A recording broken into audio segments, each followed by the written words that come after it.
Bonjour à toutes et à tous, encore une nouvelle invitée, chaque semaine un ou une nouvelle invitée sur Figure Mandrienne.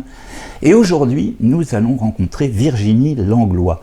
C'est une nouvelle personne qui est à la fois écrivain, conférencière et spécialisée dans la philosophie quantique. Elle est également une véritable mandréenne et elle nous reçoit également chez elle. Bonjour Virginie. Bonjour Philippe. Ça va ? Oui, très bien. En forme. Donc, merci bien évidemment de m'accueillir chez toi. C'est avec grand plaisir. Très sympa. Et puis, tu connais un petit peu le principe de l'émission ? Oui. D'accord, donc tu ne vas pas être piégé. Ah bah si, mais c'est rigolo si je suis piégé aussi. Voilà, j'aime bien. Très bien. Alors, question habituelle de démarrage. Tu es né où ? Et puis, quelles études tu as faites ? Alors, je suis née à la Seine-sur-Mer parce que en 1966, on n'essaie plus à Saint-Mandrier. Je suis partie faire des études pas trop loin parce que je voulais pas m'éloigner de ma région. Et j'ai fait des études à l'école centrale de Marseille, des ingénieurs de Marseille. Tu fais partie des plus anciennes familles apparemment de Saint-Mandrier. Est-ce que tu peux un petit peu nous expliquer les origines justement de Alors de en ta fait, famille vers 1600, Saint-Mandrier c'était encore 3 îles. Des îles. Et oui, 3 îles, parce que l'isthme des Sablettes n'était pas forcément encore créé. Et il y avait, d'après ce qu'on a su, d'après ce qu'on a retrouvé, il y avait 3 familles, et je fais partie d'une de ces premières familles. Et au début du siècle, parce que 1600 c'était vraiment il y a longtemps, au début du siècle, en fait, donc l'isthme des Sablettes était là. Pour autant, quand mon arrière-grand-père, qui est né en 1901, devait le traverser partant de Vendeste avec sa charrette, il fallait qu'il remonte ses pantalons parce que l'eau passait par-dessus. Eh bien oui, forcément. Ça a été énormément remblayé. C'était pas aussi large que ce qu'on peut voir aujourd'hui. Et dans les années 1900, je crois que la population de Saint-Mandrier ne dépassait pas 400 personnes et ne serait-ce que dans la famille de mon arrière-grand-mère, Marie-Thérèse Nicolas, ils étaient 13 ou 14 enfants. Donc en fait, quand on va remonter sur des anciennes familles de Saint-Mandrier, dans une branche éloignée, je suis cousine avec toutes les racines mandriennes. Tu viens d'évoquer Nicolas, ça me fait penser à Marcel Ken Nicolas. C'est de là que vient notre parenté. Et Ken Nicolas, on le rappelle, et je ne cesserai de le rappeler, est quand même la personne qui tient un petit peu l'histoire des familles de Saint-Mandrier. Et à ce titre, un grand merci pour ses ouvrages. Oui, parce qu'il est vraiment la mémoire de Saint-Mandrier. C'est la mémoire vivante, et il a inauguré cette chaîne de Figure Mandrienne. Il a été le premier. Tu l'as dit tout à l'heure, tu es ingénieur, mais pour nos spectateurs, tu es ingénieur en quelle spécialité ? Alors, je suis ingénieur généraliste, mais très vite, au début de ma carrière, j'ai eu la chance de trouver ce que je cherchais. Je suis une chercheuse qui a trouvé. Et par contre, là, c'était un peu dans la spécialité de la mécanique quantique. Et quand je me suis rendu compte de l'horizon extraordinaire que nous offrait la mécanique quantique, j'ai voulu partager ma découverte. Et pour la partager, c'est pas avec des équations et dans des labos qu'on peut le faire. Ça va être en fait par la fiction, par la poésie, par l'imaginaire. Voilà. Donc j'ai commencé à m'intéresser à l'écriture et après je me suis consacrée à l'écriture pour pouvoir rendre accessible ce que l'on découvre aujourd'hui en sciences. Voilà, ça fait un petit peu le lien avec la prochaine question. Justement, tu es autrice, tu es même scénariste. Tu peux nous parler un petit peu des ouvrages ? Tu as publié actuellement 4-5 Alors, j'ai 4 romans qui ont été publiés chez Actes Sud, chez Bûcher-Chastel et le dernier aux éditions Parole. Et le dernier, je l'ai coécrit avec un philosophe, puisqu'il va traiter de philosophie quantique. Et nous l'avons illustré avec une illustratrice, Céline Decorte, qui est de Saint-Mandrier également, et qui est d'une ancienne famille de Saint-Mandrier. Tout à fait. C'est Vincent Courte qui nous a mis en contact, en fait, et on s'est rencontrés comme ça et on a travaillé ensemble. Alors on va faire un petit coucou à Vincent, parce que Vincent, c'est vrai que c'est une figure mandréenne qui, pour des questions personnelles, n'a pas souhaité que je l'interviewe. Il a préféré rester dans cette intimité, mais c'est quelqu'un de formidable, on lui fait un grand coucou. C'est quelqu'un qui est très talentueux, qui a de l'humour et qui a un grand sens de l'humain. Oui, énormément. Et c'est sa grand-mère, Madame Poletti, qui m'a enseigné le piano. Et ça, mais quand on rencontre les anciens de Saint-Mandrier, tout est forcément lié. Tout est lié, automatiquement. Donc tu l'as dit, tu t'es spécialisé dans la philosophie quantique. Ouais. Bah oui, je le précise. Donc pour les béotiens, c'est vrai que ce terme fait penser naturellement aux mathématiques complexes, à la mécanique, à la physique quantique, et c'est un terme qui peut effrayer. En quelques mots simples, en quoi cela consiste et surtout quel est l'objectif de tes réflexions pour le grand public?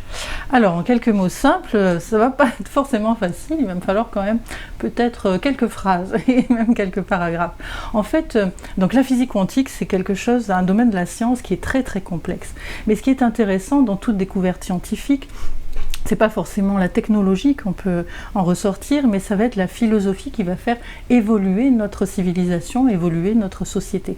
C'est un peu comme pour les contemporains de Galilée. Quand on a compris que la Terre est plate, pour le grand public, connaître les équations des trajectoires des planètes autour du Soleil, ça n'avait pas d'intérêt. Par contre, changer sa vision de la réalité, c'est-à-dire la Terre n'était plus plate, mais elle était ronde, on pouvait l'explorer, changer aussi sa réalité intérieure, parce que forcément, le modèle de la Terre plate, bien, créer l'idée que nous avions du bien, du mal, de la vie, de la mort, du péché, de Dieu, etc. Donc passer à une Terre ronde, c'était à la fois modifier son exploration extérieure de la réalité comme son exploration intérieure de la réalité. Et dans la physique quantique aujourd'hui, ce qu'on va découvrir au sujet de la réalité nous amène au même bouleversement extraordinaire que pour les contemporains de Galilée. Alors on pourrait en parler des heures, parce que moi c'est vrai que ça me passionne aussi. J'ai suivi des vidéos, j'ai regardé pas mal de choses sur cette histoire des univers qui peuvent se replier, qu'on traverse avec un stylo. Bon, c'est l'illustration, mais en fait tout l'espace-temps est bouleversé. Et le temps, je crois que c'est vraiment le facteur le plus important dans cette réflexion. C'est le plus important. Parce qu'en fait, un physicien quantique, si on veut un petit peu caricaturer, si on va aller vite, il va s'intéresser à ce qui se passe au cœur de la matière. Il va descendre à l'intérieur du noyau, de l'atome, des particules qu'il compose. Et en descendant au cœur de la matière, tout d'un coup, à un moment donné, il ne va pas trouver une petite bille ultime qui compose la matière. Il n'y a plus de matière.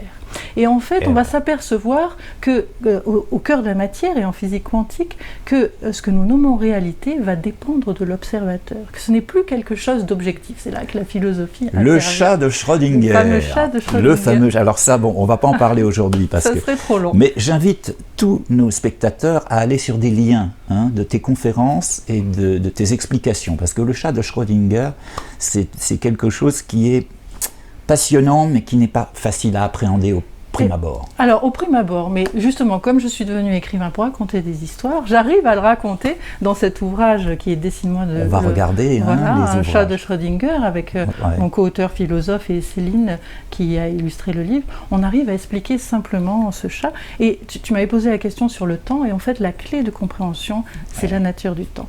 Parce que ce qu'on va découvrir en science, c'est que ni l'espace, ni le temps n'est ce que nous en imaginons, mais ce que nous en percevons. Donc tu me dis si je me trompe, mais nous on le mesure avec une montre, on le quantifie, mais en fait on est très très loin de ça à l'échelle de l'univers. Il n'y a plus l'espace-temps, ça va encore plus loin que ça. C'est-à-dire que, tu vois, même Einstein disait, c'était dans les années 1920, alors ça fait un siècle, quoi.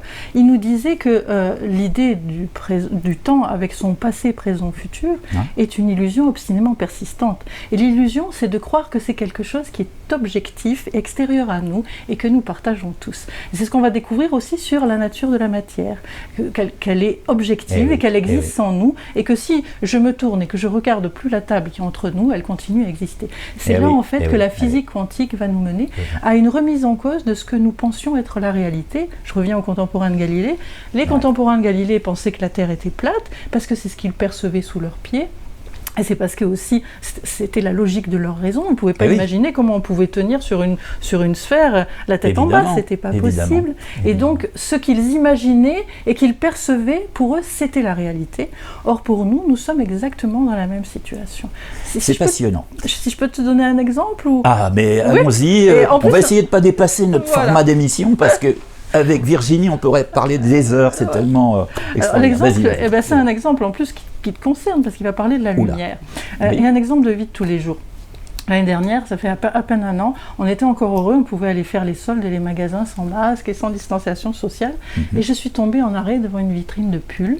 Et j'ai dit à mon mari, « Oh, regarde ce pull, il me le faut absolument. » Et il me dit, « Oui, mais lequel ?» Évidemment, il y en avait plein. J'ai dit, « Le pull qui est jaune, là, tu vois pas, ce pull qui est jaune, il me le faut absolument. » Et dans cette réponse que je lui ai faite, eh bien, en fait, il y a une proposition qui est fausse. Ah, c'est pas qu'il ne me le fallait pas absolument, ça je t'assure. La proposition qui est fausse, c'est ce pull qui est jaune. Parce que je suis scientifique et je sais que le jaune n'appartient pas au pull.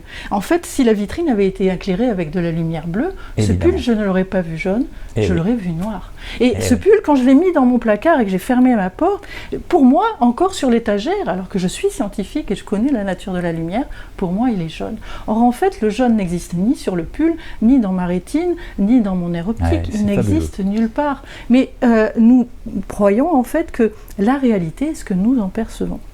Et ça, c'est juste pour la lumière, c'est juste pour la couleur. Mais avec la physique quantique, on va s'apercevoir qu'il y a un fossé énorme entre ce que nous pensons être la réalité et ce qu'elle est. Je le disais en préambule, on peut passer des heures avec Virginie sur ces discussions, sur la matière, sur le temps.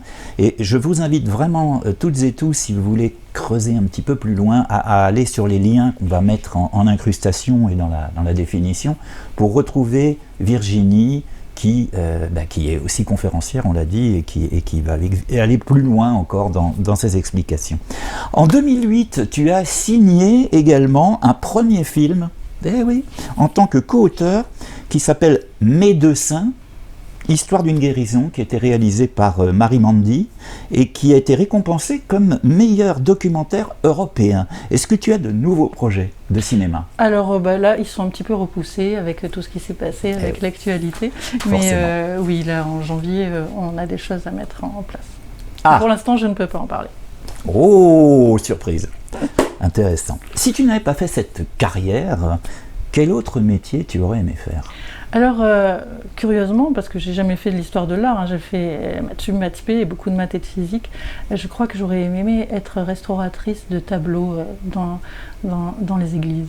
C'est quelque chose qui m'aurait plu, parce que retoucher touche par touche, quelque chose avec beaucoup de soin, quelque chose qui m'apaise et qui me réconforte à un point inimaginable.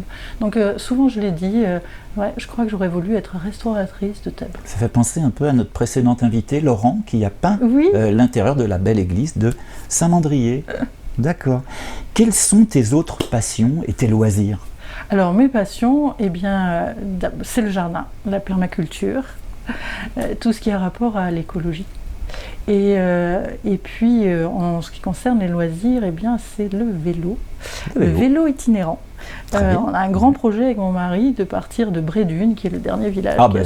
Je connais. Voilà. Et de revenir jusqu'à Toulon en empruntant toute la côte jusqu'à Bordeaux. Ça fait un sacré chemin. Ça fait à peu près 6 semaines, au moins 6 semaines, itinérantes. Parce qu'on a beaucoup fait les chemins de Compostelle ou les chemins. D'accord. Et là, en vélo, c'est sympa aussi. C'est ce qu'on a envie de faire. D'accord. Pour conclure de façon traditionnelle notre émission, je pose toujours ces mêmes questions qui sont pour moi quelque chose de très important à partager avec vous. Qu'est-ce que tu aimes le plus et qu'est-ce que tu détestes le plus? Ce que j'aime le plus, c'est prendre soin. Prendre soin de mon bien-aimé, prendre soin de mes enfants, de mes parents, de mes animaux, de mon jardin, d'un gâteau que l'on prépare pour des amis. Parce que prendre soin, dans le prendre soin, ne serait-ce que de prendre soin d'une fleur, d'un pot de fleurs, ou de son jardin, c'est en fait être un instrument dans lequel l'amour circule. Et donc, ça reprend ce message de Laurent l'autre jour qui répondait l'amour. Oui, l'amour. C'est la plus belle des énergies. Hein. Mais tu vois, se laisser traverser par l'amour. Et c'est dans l'acte de prendre soin. Et tu vois, quand je parle de cette restauration de tableau, c'est prendre soin, mais sur des petites choses. Et qui font que des petites choses, un peu comme une vision holistique, toutes les choses s'embellissent. Prendre soin. C'est pour moi la chose la plus importante. Virginie, le temps passe très très vite dans Figures Mandréennes. Je rappelle que notre format tourne autour de 15 minutes. Malheureusement, parce que des fois on aurait envie d'aller beaucoup plus loin. Si tu as un message à faire passer à nos spectateurs, lequel est-ce? Et là, tu vas t'adresser à cette caméra. Et là, je m'adresse à cette caméra. C'est prendre soin de petites choses et puis les mettre les unes à côté des autres pour que ce soit un collier merveilleux et que demain soit beaucoup plus lumineux que cette année qu'on vient de passer qui a été particulièrement difficile. Très belle métaphore, le collier d'amour. Merci beaucoup Virginie, merci à toi, encore une fois de m'avoir accueilli chez toi pour, je le dis encore, on aurait pu parler des heures, mais bon, on est obligé de se tenir à ce format. La semaine prochaine, une nouvelle surprise, mais je ne vous en parle pas. À vous de regarder les annonces et vous découvrirez quel sera le ou la prochaine invitée. Pour l'instant, stand-by. Merci Virginie, au revoir à toutes et tous. N'oubliez pas évidemment de vous abonner à la chaîne et de partager les vidéos. À bientôt.